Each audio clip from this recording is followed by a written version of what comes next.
Shalom, selamat pagi. Perkenalkan nama saya Rutusyor. Suami saya Hengki Rumbia. Beliau adalah salah seorang majelis di Jemaat GKI Petrus Amban, khususnya di Rayon 4. Kami memiliki 4 orang anak, dan ini putri pertama kami, Eliora Rumbia. Dia lahir di Manokwari, tanggal 7 Januari tahun 2011. Anak ini sejak usianya yang ke-4 tahun itu dia sudah tahu membaca. Jadi pada usianya yang ke-5 tahun, di ulang tahunnya itu kami menghadiahkan dia sebuah Alkitab anak-anak. Nah, Alkitab ini dia sering buka meskipun hanya melihat gambarnya. Tapi sering berjalannya waktu, Alkitab menjadi sahabatnya. Dia jadi semakin sering membaca Alkitab, apalagi dengan adanya gerakan baca Alkitab di Jemaat GKI Petrus Amban, khususnya di Rayon 4. Rayon 4 menggemakan gerakan baca Alkitab sejak 2021. Nah, anak ini semakin rajin membaca Alkitab. Tiap malam dia selalu membaca Alkitab. Hingga saat ini, Lora sudah baca berapa putaran? 6 putaran. Iya, dia sudah membaca 6 putaran Alkitab. Nah, dengan membaca Alkitab ini, perilakunya hari lepas hari itu menjadi sangat baik. Kenapa saya bilang begitu?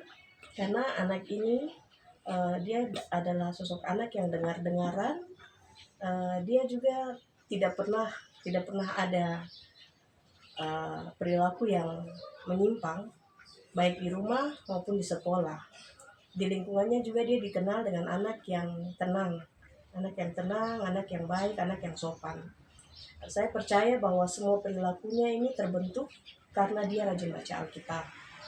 Kemudian di dalam pendidikannya pun sejak SD dia sudah menunjukkan prestasi yang luar biasa. Di sekolahannya saat kelulusan dia masuk 10 besar peserta atau siswa terbaik, ranking 9, dia ranking 9 se-SD di sekolahnya. Nah, sekarang ini dia duduk di SMP kelas 8.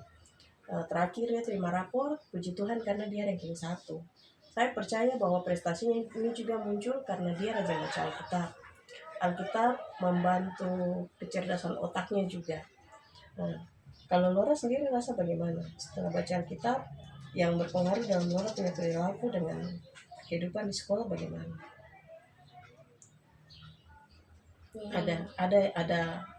Ada pengaruhnya. Pengaruhnya ada karena rajin baca Alkitab. Jadi waktu di sekolah ada teman yang ngajak hal-hal buruk, saya tidak bikin karena ada ayat-ayat yang menjaga saya untuk tidak melakukan hal-hal yang buruk.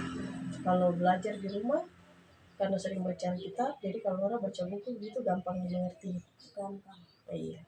Ya, jadi saya percaya bahwa karena anak ini rajin baca Alkitab, jadi dia punya perilaku, dia punya prestasi atau dia punya intelektual itu Tuhan jaga dengan baik.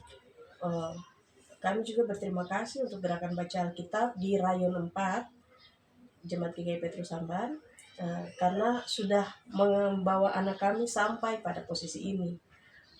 Untuk itu saat ini saya juga menghimbau kepada Bapak Ibu orang tua, kakak pengasuh, anak-anak sekalian agar kita tetap rajin baca Alkitab. Karena di dalam Alkitab itu segala yang baik sudah dituliskan dan akan menuntun kita menjalani hari-hari hidup kita ke depan. Terima kasih, Tuhan Yesus memberkati kita semua. Shalom.